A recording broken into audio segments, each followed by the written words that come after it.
우리 하나님 말씀 에레미야 25장 12절로 14절 말씀입니다. 구약성경 1090면 에레미야 25장 12절로 14절 말씀. 우리 한 목소리로 다 같이 시작.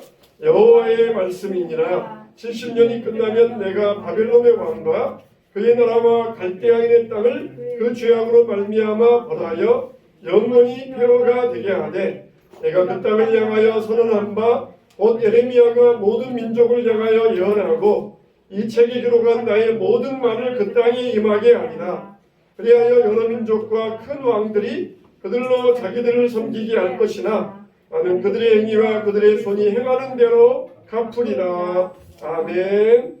망한다. 세 번째 말씀 사모님 나오셔서 말씀 증거해 주시겠습니다. 우리가 지난번에 이게 열왕기상하 이 전체 내용이거든요. 그래서 세 토막으로 돼 있어가지고 머리는 솔로몬 이야기와 남북이 분열되는 이야기, 그리고 중간 이 몸통은 아합의 하나님을 배반하는 이야기. 그 다음에 요 뒷부분은 꼬리 부분 해가지고 망하는 부분인데 이스라엘이 먼저 망했기 때문에 이스라엘 부분은 없고요. 망하는 부분 호세아 때 망했고, 요 밑에 내려와 보니까 히스기야가 북방 이스라엘이 망하는 걸 보고 국방, 수로 뭐 이런 거 엄청 준비했는데 하나님의 나라는 그 국방이나 이 준비성 가지고 되는 게 아니었어요. 그래서 이 히스기야가 그렇게 열심히 준비했는데 이 므낫세 이후로 계속해서 멸망의 시작이 돼서 요시야 때부터 해가지고 시드기야 때 결국 남유다가 망해요. 그래서 북이스라엘이 망하고 그 북이스라엘을 멸망시킨 아수르가 망하고, 그 아수르가 또 바벨론한테, 우리가 많이 들어본 바벨론한테 망하거든요. 바벨론한테 아수르가 망하고 또 그 바벨론한테 남유다가 망해요. 그러면은 오늘 제목은 사실 구약 10과 해가지고 바벨론 너 으스대지 마라, 너도 결국 망한다거든요. 이 중간에 포로 시드기야 이후로 바벨론이 망하고 바사가 다시 나라가 세워져요. 그때가 언제냐면 포로가 처음으로 이렇게 돌아올 때, 스룹바벨하고 예수아가 그 고레스 왕 원년에 이렇게 돌아오거든요. 근데 우리가 지금 구약을 창출, 민수, 사사망, 대라능 해가지고 역사를 기준으로 하는데, 지금 여기 보면은 시드기야까지가 열왕기 상하에서 역사서가 끝났어요. 그리고 저 밑에 시드기야 밑에 있는 다니엘 에스겔서가 그 포로 생활을 하면서 나타난 그 역사 이야기예요. 근데 이거를 한 권으로 만들어 놓은 책이 없어서 사실 여기에 보면은 나훔하고 스바냐, 예레미야, 애가 여기 하박국 여기 있잖아요. 이 중에 예레미야가 제일 길게 그 선지자 활동을 했어요. 그래서 요 예레미야가 시작한 이 요시야부터 시드기야 후기까지 예레미야가 활동을 했거든요. 그래서 이 예레미야가 앞부분에는 이 포로 이후 나라 망한 이후 그 부분에 역사가 없어요. 그래서 이 예레미야 후기 40장부터 44장 보면은 그 후기에 어떻게 이 이스라엘 백성들이 살았는지 그 후기 역사와 요 다니엘서, 에스겔서에서 있는 사실 역사를 가져다가 역사를 이어야 왕정 시대랑 포로 시대가 쫙 연결이 되거든요. 그 부분을 오늘 잠깐 할 거예요.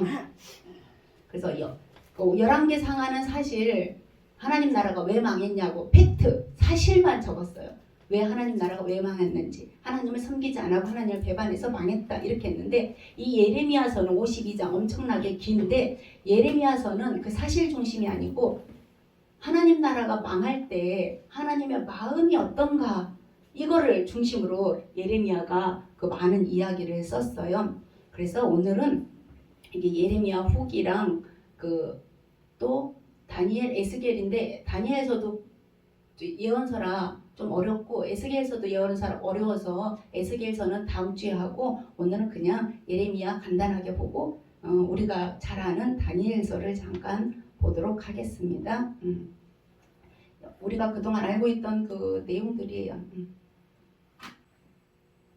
이거는 금방 한 이야기인데 오늘 그 나홈 스바냐 예레미야가 하박국은 지난 시간에 사실 했어요. 간단하게 했는데 역사를 이해하기 위해서 예레미야서를 오늘 잠깐 이렇게 볼 거고요.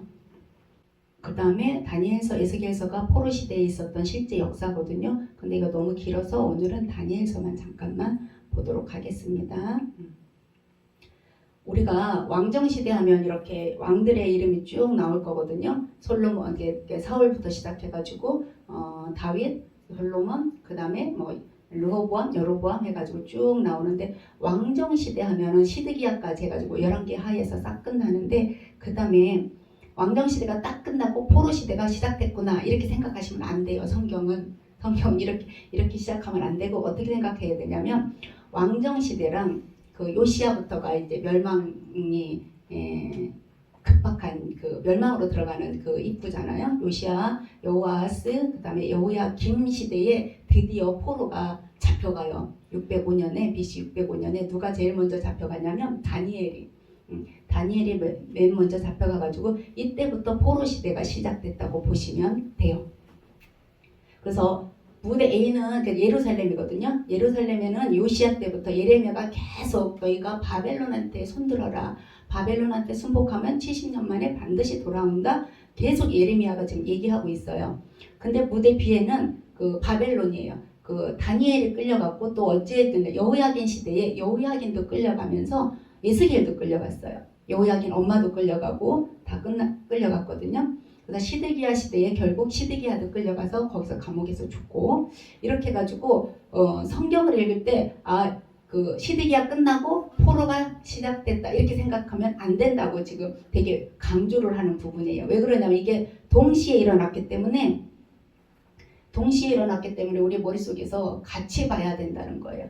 그래서 우리가 지금 여기에 있으면서 저 미국에는 내가 아는 사람이 같은 시대에 살고 있으니까 똑같은 시대에 장소만 다를 뿐이지 이스라엘 사람들도 유대 사람들도 장소만 다를 뿐이에요. 그래서 이 유대에 남아있는 사람들이 있잖아요. 끌려간 사람들이 한 5만 명 정도 된다 그러거든요. 끌려간 사람들이 한 5만 명 정도 되고 2만 명 정도 되고 포로로 돌아온 사람이 한 5만 명 정도 된다고 하는데 이 예레미야와 나머지 남아있는 사람은 그냥 남유다 그 팔레스타인 지역에 살고 있고 그 다음에 포로로 끌려간 그 다니엘이나 에스겔 또 뭐 대장장이들 이런 사람들 다 끌려갔잖아요.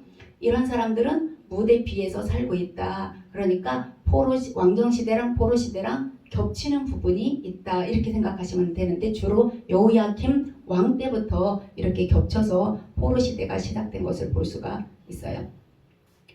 그러면은 우리가 이렇게 성경을 읽을 때 이거 끝나고 여기야? 이게 아니고 그 문자로 쓰려니까 이걸 써놓고 그 다음 거 써야 되잖아요. 동시대적인 거에도. 그래서 이거는 머릿속에서 꼭 기억하시기 바랍니다. 그래서 예레미야가 우리가 이 두 곳을 동시에 봐야 되는데 오늘 예레미야를 잠깐만 볼게요. 예레미야는 우리가 아는 것처럼 그 요시야 때부터 시드기야 때까지 그 계속해서 바벨론한테 손들으라고 선포한 그런 선지자예요. 그러면서 자기는 유다에 있으면서 바벨론에 있는 사람들한테 편지를 계속 써서 보냈어요. 너희들 70년 동안 바벨론을 섬겨라. 예레미야 25장에 있는 거거든요. 그러면 70년이 지나면 바벨론 왕과 그의 나라가 영원히 폐허가 되리라. 오늘 우리가 읽은 그 말씀이에요. 우리가 11절 12절 이렇게 계속 읽었잖아요. 10절 13절 14절 70년 동안 바벨론 왕을 섬기면 70년이 지나면 그 바벨론 왕하고 그 나라는 영원히 폐허가 될 거니까 순복하라고 계속해서 선포도 하고 끌려가기 전에도 선포하고 편지도 쓰고 이렇게 한 사람이 누구냐면 이 예레미야예요. 근데 정말로 예레미야의 말이 다 그 땅에 임한 것을 볼 수가 있고요. 70년이 딱 지나니까 다시 포로가 되돌아온 것을 볼 수가 있어요. 그러면서 그때 무슨 일도 있었냐면 그 바벨론에서 자꾸 거기 가서 살고 있는데 스마야라는 사람이 예레미야가 자꾸 편지가 오니까 답답해 죽겠어요. 우리는 여기서 살고 싶지 않고 빨리 돌아가고 싶은데 스마야가 그 편지를 받으면서 뭐라고 편지를 또 예루살렘에 유대에 보냈냐면 너희가 예레미야를 잡아 죽여. 아주 못 살겠어. 걔 때문에 못 살겠어. 잡아 죽여. 막 이런 식으로 서로가 편지가 왔다 갔다 하는데 내용은 다른 거예요. 예레미야는 너희들 거기서 그냥 이렇게 농사 짓고 자식 낳고 70년만 살아라 그렇게 하는데 거기 있는 사람들은 거기 살고 싶지 않으니까 그 중에 일부 사람들은 야 편지를 써가지고 야 너희들 예레미야를 제거해버려. 예레미야를 죽이라고 자꾸 압력을 넣는 그런 상황에 예레미야가 그런 편지를 받으면서 무엇을 했냐 우리가 알고 있는 그 행동 예언을 해서 행동 예언은 말로 한 게 아니라 자기 행동으로 한 예언인데 이 예루살렘에도 저기 남아있는 사람들도 그 중에 반 바벨론파가 있어요. 아 바벨론은 싫어. 그러면 어디를 자꾸 기웃거리냐면 애굽을 자꾸 기웃거리니까 애굽이 좀 더 낫겠다. 이 바벨론보다는 애굽이 낫겠다 하면서 반 바벨론파가 있어요. 근데 예레미야는 자꾸 70년이라고 하고 그 반 하나냐는 2년이면 돌아온다고 하고 이러니까 자꾸 마음이 이 사람들이 이렇게 결정을 못해요. 그때 하나님께서 이 예레미야에게 행동 예언을 하는데 한 5가지를 보여주세요. 그 중에 몇 개만 우리 잠깐 볼까요? 5개 좀 볼게. 여기 배옷 있죠? 배, 3배. 배를 허리띠를 띠라고 하더니 그거를 갖다가 조금 있으니까 유브라데 강가에다가 바위 틈에다 숨기라고 해요. 그래서 나중에 가보니까 그 배가 썩어버렸어. 배는 사실 썩게 돼 있잖아요. 그런데 그거는 무슨 의미냐면은 하나님한테 딱 붙어 있어야 되는데 하나님을 떠났을 때 너희가 쓸모없게 된다.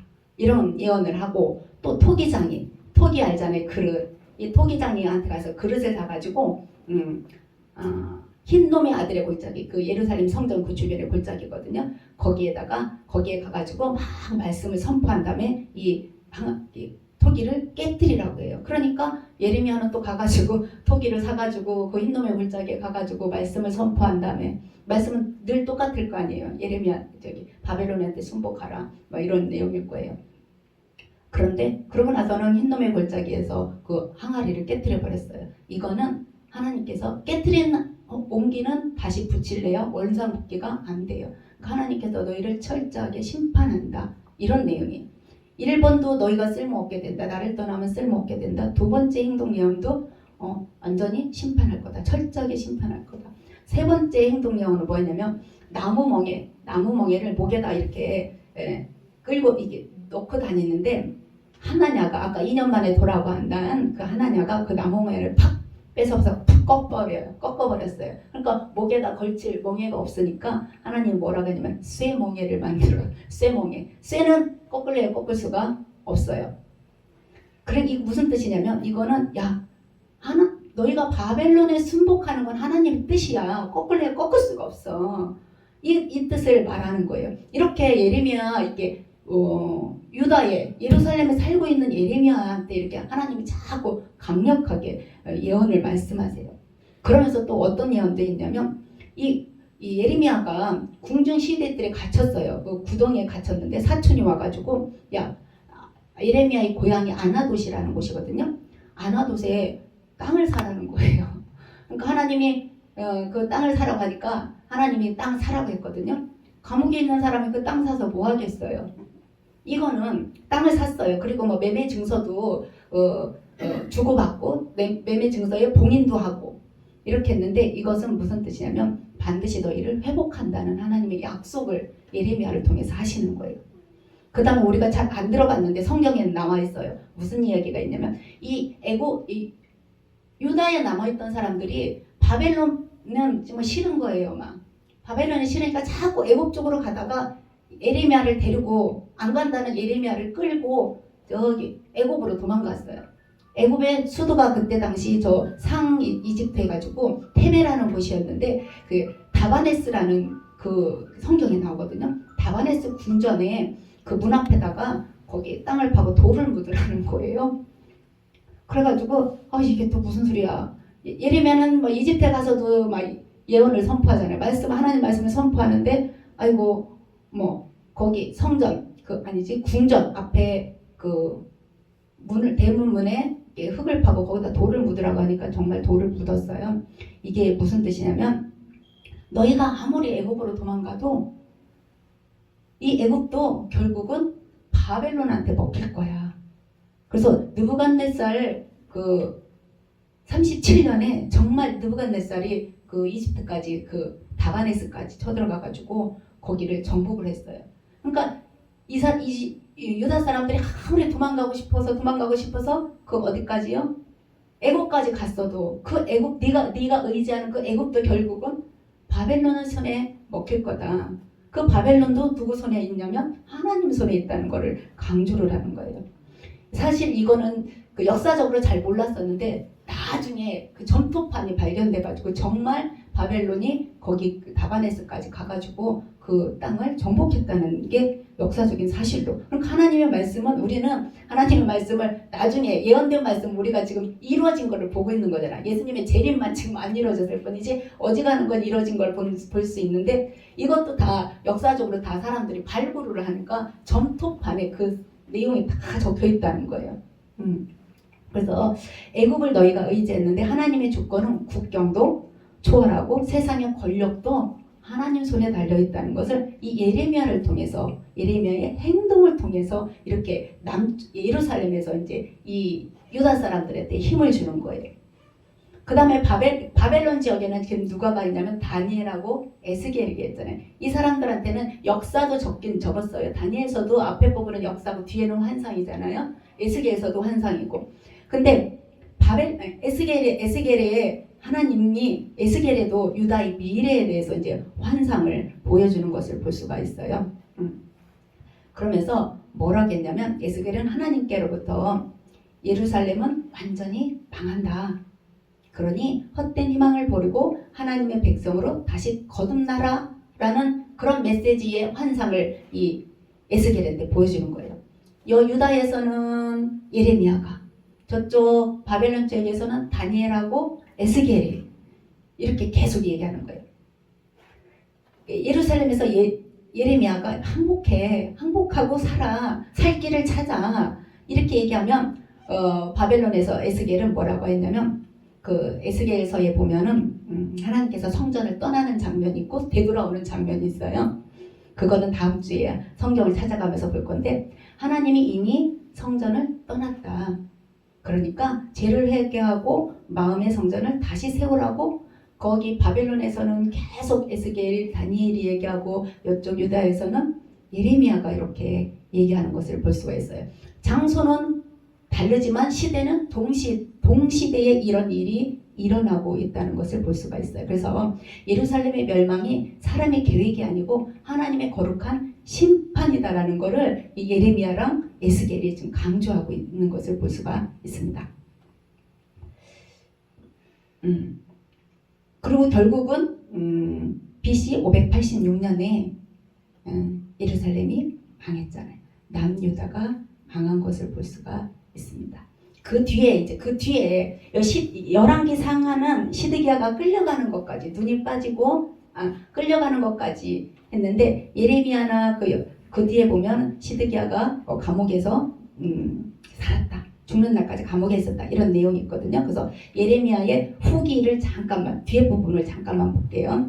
예레미야는 지금은 아까는 마지막으로 이집트에 끌려갔다 그랬잖아요. 안 가고 싶은데 그다랴 이런 사람들이 나는 바벨론이 싫어. 나는 유다를 의지할 거야. 그러니까 너도 데려갈 거야 하면서 데려가가지고 마지막으로 이집트에서 죽었다고 하지만 그 전에 이제 뒷부분에 보면은 나라가 망할 때 보면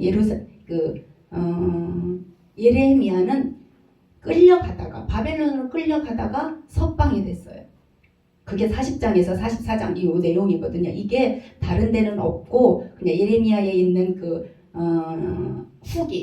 왕정 후기 역사를 조금 보려고 지금 여기 40장을 잠깐 봤어요. 예레미야가 석방이 됐어요. 그러고 나서 바벨론이 임시정부 총독을 그달랴를 세웠는데 이 이스라엘 사람들이 그 바벨론이 싫으니까 그달랴를 암살해 버렸어요. 그러니까 딱 죽이고 나니까 걱정되는 게 뭐야? 바벨론이 파워가 센데 바벨론이 세운 총독을 죽였으니까 이제 큰일 난 거잖아요. 그래서 뭐라고 표현해야 되나? 애국심에 의해서 죽였지만은 이제 걱정이에요. 그래서 그달랴의 신하였던 요하난이 리더로 동장했고 결국은 그 바벨론이 무서우니까 이 예레미야를 끌고 이집트로 망명한 것을 볼 수가 있어요. 그래서 거기에 보면은 예레미야 46장 이후로 보면은 이집트와 관련된 나라들은 다 방한다는 예언이 엄청 나와요. 46장 47, 48, 49 막 이렇게 블레셋이 망할 거고 모압이 망할 거고 암몬이 망할 거고 에돔이 망할 거고 다메섹이 망할 거고 게달, 하솔, 엘람이 망할 거다. 엘람은 바사의 그 뭐라고 표현해야 되나? 바사가 세워지기 전에 있는 그 나라거든요. 티그리스강, 유프라데스강 동편에 있는. 그러니까 이런 나라들이 망할 거야. 결국 바벨론도 망할 거야라고 다니엘은 말하고 있어요. 아니, 예레미야가. 그래서 예레미야가 적어놓지 않았으면 이런 사정을 잘 우리는 몰랐을 거다. 왜 그러면 열왕기하 상하 역사서에는 시드기야가 잠깐 끌려간 거예요. 예레미야는 시드기야가 끌려가고 그 뒤에 조금 더 살고 그리고 예굽으로 끌려가서 거기서 있었던 역사를 예레미야가 기록한 거거든요. 거기에다가 이제 예레미야는 바벨론을 가본 적이 없어요. 그래서 포로 시대 역사를 몰라요. 그러면 누가 적었냐 그거를. 거기서 살은 사람이 적었어요. 누가 적었어요? 다니엘하고 에스겔이 적어놓은 거예요. 그래서 오늘은 다니엘만 잠깐 볼게요. 다니엘서. 우리 다니엘서 하면은 그 신상, 이게 진짜 중요한 거예요. 이 신상. 다니엘의 느부갓네살에 본 그 신상이 다니엘서의 전체의 주제라고 봐도 되겠어요. 다니엘은 우리가 아는 것처럼 아까 BC 605년에 1차로 처음으로 이렇게 바벨론으로 포로로 끌려갔잖아요. 그런데 바벨론에서 그냥 지난 게 아니라 그 느부갓네살이 사람을 뽑을 때 지혜자이자 박수장 이런 사람들, 그러니까 점치는 사람들. 이게 다니엘은 하나님으로부터 신탁을 받았지만 이 다니엘 외에 다른 그 점치는 사람들도 엄청 많았거든요.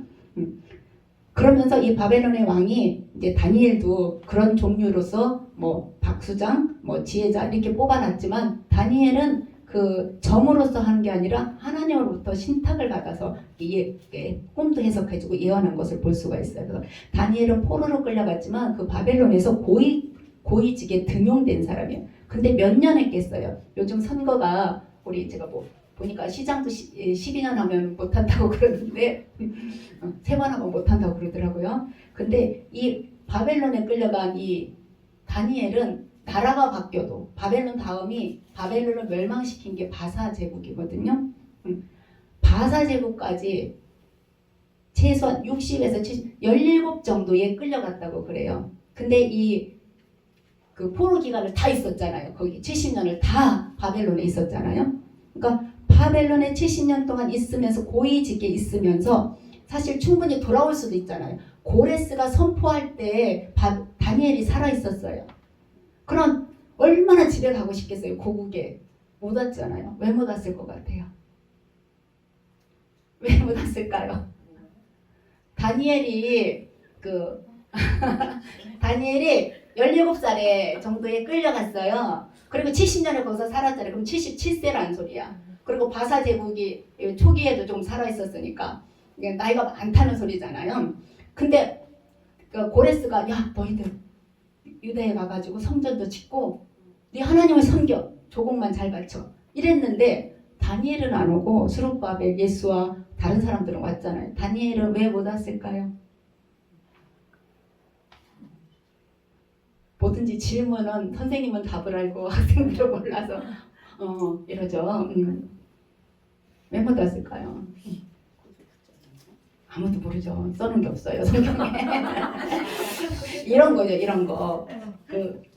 이 고위공직자니까 파워가 조금 있잖아요. 그리고 세 총리 중에 그러니까 그 많은 127도인가 하여튼 엄청나게 많은 그 땅덩어리에서 총리가 3명인데 그 중에 한 명이 다니엘이니까 파워가 엄청났는데 이렇게 기록되어 있어요. 제가 여기다 아마 고위공직자로 활동하면서 자기 동족을 도왔을 거다. 여호야긴이 끌려갔잖아요. 왕이 끌려갔을 때 사실 왕이 저기 그냥 우리랑 똑같이 취급받으면 더 자존심 상했을 텐데 아마 여호야긴이 잡혀왔을 때도 좀 명예롭게 대우해 주지 않았을까 이렇게. 그리고 에윌 무로닥이라는 왕이 또 여호야긴을 나중에 꺼내주잖아요. 37년 만에. 그때도 다니엘이 영향을 미치지 않았을까. 그런 추측을 한다고 그래요. 그리고 또 하나 나이가 많다는 거야. 4개월 걸리잖아요. 젊은 사람들이 다 데리고 4개월 걸리는데 저기 4개월 동안 여행 갔다 오실 수 있겠어요? 그죠? 여행은 호텔이나서 자지 여기는 그냥 광야에서 먹고 자고 해야 되는 아마 그러지 않았을까. 너무 심심해서 제가 그냥 물어봤어요.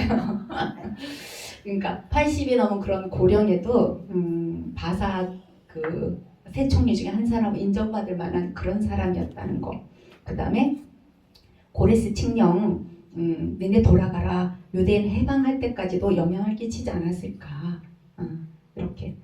근데 이 다니엘이 그 7, 80년을 거기 바벨론에서 살면서 그의 인생을 거기서 다 보냈잖아요. 그래서 다니엘의 인생을 보면 그 처음에 간수장의 야 너희들 고기 먹으래 때 우리 고기 먹지 말고 그럼 시험해봐라 뭐 이런 사건도 있었고 왕이 꿈꾸니까 꿈 해몽을 못해가지고 다 죽을 위기에 처하니까 다니엘이 내가 하루만 말미를 줘 내가 해줄게 그래가지고 자기가 하나님으로부터 받아가지고 꿈도 해몽하고 꿈도 뭐 2번 하나 해몽한 게 아니잖아요. 2개 해석해주고 막 환상도 보고 이렇게 다니엘의 인생을 보면 그때 당시에 그 바벨론이라는 나라가 엄청난 나라였잖아요. 큰 나라. 그 다음 나라가 바사 나라도 크고. 그래서 다니엘서를 읽어보면 다니엘의 인생을 보면 제국의 말발굽 아래 그 말발굽이라는 건 파워잖아요. 힘. 아수르 마냥 진짜 파워 있게 막 상대방을 죽이고 뭐 이렇게 악명 높은 이런 말발굽 힘 아래서도 하나님은 결코 눌리지 않으시고 세계 역사의 진짜 주인임을 증명한 게 누구냐면 이 다니엘이라는 거예요. 다니엘의 인생을 통해서 17살이 갔으면 사실 뭘 알겠어요. 근데 그 간수장 이런 사람들이 야 너희들 보고 내가 임금 앞에 너희들 보여야 되거든 그랬더니 그때도 얘기한 거잖아. 그러지 말고 열흘만 시험해봐라. 이러면서 자기가 그리고 또 그 총리 됐을 때 그 친구들도 같이 다니엘이 권유해가지고 그 사람들도 다 이렇게 공직에 나올 수 있도록 다니엘은 정말 대단한 사람이에요. 그래서 이 다니엘서의 주제가 이거예요.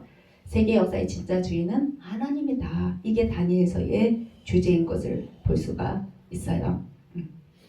하나님은 제국보다 크다. 그래서 다니엘서를 1장부터 6장까지 12장까지 있잖아요. 1장부터 6장까지 보면 구체적인 그냥 역사기 자기가 끌려가서 어떻게 하고 꿈은 임금님이 이렇게 꿔가지고 이렇게 해석해줬다 이런 사실을 적어놓고 7장부터 12장까지는 예언이에요. 아니 환상이에요. 환상. 하늘의 이야기를 쓴 거예요. 그래서 다니엘서 내용을 보면 묵시적인 것, 묵시적이다. 배경이 어디냐면 하늘이라는 거예요. 꿈과 환상의 문학 장르라는 거예요. 에스겔도 그렇고 우리가 읽기 힘들잖아요. 계시록도 그렇고 이게 묵시적인 내용이라는 거예요. 다니엘서 내용이. 그래서 쉽게 말하면 이렇게 썼더라고요. 천상의 비밀 편지다. 제가 너무 묵시가 좀 어려워서 뭐라고 할까 막 이렇게 보니까 그 하늘의 편지라는 거예요. 천상의 비밀 편지. 본 사람만이 아는 거예요. 그래서 환상은 다니엘서도 그렇고 요한계시록에 요한도 보고 뭐라고 했냐면 그걸 막 설명 안 했어요. 뭐라고 해요? 내가 보니 본 것만 그냥 기록한 거예요. 본 것만. 내가 보니 이렇더라. 그러니까 하나님께서 보여주신 것만 이 사람들이 적은 걸 볼 수가 있어요. 그래서 꿈과 환상을 통해서 이런 특별한 거, 그죠? 다니엘, 에스겔, 요한 이런 사람들이 본 거죠. 꿈과 환상이라는 특별한 도구를 통해서 오직 하나님만이 영원한 왕이다. 이거를 보여준 거예요. 하나님만이 진정한 왕이고 세계의 주인이고 왕 중의 왕이다. 그러면서 뭐라고 했냐면 이방 제국들은 정해진 때 심판을 받고 종말을 고하게 된다. 그날이 반드시 올 거다. 아까 막 에돔이고 모압이고 암몬이고 뭐 블레셋이고 뭐 다 망한다고 써 있잖아요. 그날이 반드시 온다는 거예요. 그래서 세계사의 그 종말과 하나님 나라는 어떤 관계가 있는가를 드러내고 싶은 게 다니엘서의 주제인데 아까 뭐라고 했어요? 세계의 주인은 하나님이다. 이거예요. 세계의 종말, 이 세상의 세계사의 종말과 하나님 나라의 어떤 관계가 있냐? 이 세계사의 종말은 망할 거지만 하나님 나라는 어떻게 해요? 영원할 거라는 거죠. 영원할 것. 그러니까 그 느부갓네살의 무의식까지 꿈까지도 누가 다 했냐면 하나님이 다 주관했다는 거예요. 그래서 여기 보니까 13번 오늘은 여기까지도 도움이 되네요. 우리 한번 이거 정말 세계사의 역사는 하나님이 주인은 하나님이신가? 우리 다 아는 내용 가지고 한 번만 보고 끝낼게요. 자, 다니엘서 2장에 보면 그 느부갓네살이 꿈을 꿔잖아요.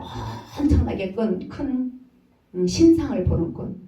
우리가 다 아는 것처럼 머리는 금으로 돼 있고 가슴하고 팔은 은으로 돼 있고 그 다음에 요 배하고 허벅지는 노수로 돼 있고 철은 철이 안 돼. 종아리는 철로 돼 있고 그 밑에 발은 철하고 진흙하고 섞였다. 이렇게 이 꿈을 누가 꿨냐면 느부갓네살이 꿨어요. 이것 때문에 모든 지혜자들 다 죽이려고 했잖아요. 야, 내가 꿈을 꿨는데 네가 해석해봐. 그런 지혜자들이 뭐라 그랬어요? 현명하잖아요. 말씀해 주시면 해몽해 드릴게요. 말씀해 주시면 해몽해 드릴게요 했는데 그게 안 통해서 다 죽이겠다고 했는데 다니엘이 하나님으로부터 그날 밤에 기도하고 받은 내용이잖아요. 해석을 이렇게 해줬어요. 뭐라고 해석해줬냐면 임금님, 당신이 지금 바벨론이에요. 금이 당신입니다. 그 뒤에는 당신보다 조금 못한 나라가 세워질 건데 그게 바사라는 거예요. 사실 바사가 땅덩이는 더 크거든요. 근데 당신보다 조금 못한 나라가 바사 제국일 거예요. 페르시아. 그 다음에 어떤 나라가 나타나거든? 놋 같은 나라가 나타난다는 거예요. 이 놋 같은 나라가. 그러면서 이건 헬라, 알렉산더 알죠? 알렉산더. 그 다음에 이 철 같은 나라, 아주 강한 나라가 나오는데 이게 로마라는 거예요. 로마가 예수님 시대에 그 다 점령했잖아요. 그 여기 아시아부터 저기 스페인, 아프리카 북부까지. 그 다음에는 로마 뒤에는 뭐라고 했냐면 로마 뒤에는 나라가 갈라진다. 그랬어요. 막 섞였잖아요. 진흙하고 철하고 막 섞였어. 나라가 갈라질 거예요. 결국 그 로마가 프랑스로, 여기 스페인으로 이렇게 다 갈라진 거예요. 여러 나라로 갈라진 거예요. 그러니까 하나님의 말씀대로 이게 다 됐어요. 이게 어디에서 나올 거냐면 신구약 중간사이에 이게 다 나와요. 그러면서 여기서 보면은 그 느부갓네살의 그 무의식까지도 하나님이 다 관여하고 있다는 것을 볼 수가 있습니다. 우리 혹시나 그러면서 어떤 게 나오냐면 하나의 돌이 하나 날라와가지고 이 신상을 쳤는데 이 신상이 무너지고 이 돌은 어떻게 자꾸 커졌다는 거예요. 저는 그 돌이 태산을 이뤘다고 해가지고 이 돌이 쪼개져가지고 내가 탁 쳤으니까 이 돌이 쪼개져가지고 태산을 이룬 줄 알았더니 찾아보니까 그게 아니고 이 손대지 아니한 돌이 어디서 누군가 던지지 않은 돌이 탁 나와가지고 저걸 깼어요. 근데 그 돌이 딱 떨어지더니 이 돌이 자꾸 커지는 거예요. 확장돼가지고 태산을 이뤘다는 거예요. 이게 뭐냐면 예수 그리스도, 이게 하나님의 나라라니까. 하나님의 나라가 그렇게 확장된다는 거예요. 그렇게 확장된다는 것을 볼 수가 있습니다. 자, 그래서 여기서 한 번만 볼게요. 그냥 모습만 보세요. 얘가 오늘요. 얘가 오늘 정말 수고 되게 많이 하시네요. 잠깐만 볼게요. 그냥 이렇게. 그 무서워하던 바벨론, 당신은 금입니다. 바벨론 땅 이것밖에 안 돼요. 그렇게 크진 않죠. 여기 그 부분이 유프레데스 강, 티그리스 강. 여기 사실 여기가 지금 호르무즈 해협이에요. 그 유명한 호르무즈 해협. 여기. 근데 거기까지 차지하지 못하고 저기 유다까지 다 차지했잖아요. 지금. 바벨론 이렇게 하고. 그 다음에 바사가 이렇게 좀 더 커졌어요. 그러니까 바사의 고레스가 니네 땅으로 가라. 왜 그러면 관리가 어려우니까 이게 조공만 바쳐라. 그래 덕분에 우리가 신앙생활을 할 수 있어요. 이집트까지 먹었잖아요. 헬라가 이만큼이에요. 이 알렉산더가 죽은 다음에 4장군이 있는데 그 4장군이 땅을 갈라먹었어요. 그 중에 이스라엘하고 관련된 땅이 여기 두 장군, 셀레우코스 장군하고 프톨레미우스 장군이 여기 땅을 가지고 이 두 사람이 싸워가지고 유다가 이쪽에 붙었다. 이것도 중간 사이에 나와요. 유다는 불쌍해 죽겠어요. 그래도 살아서 그죠? 하나님 나라는 살아있다는 거야.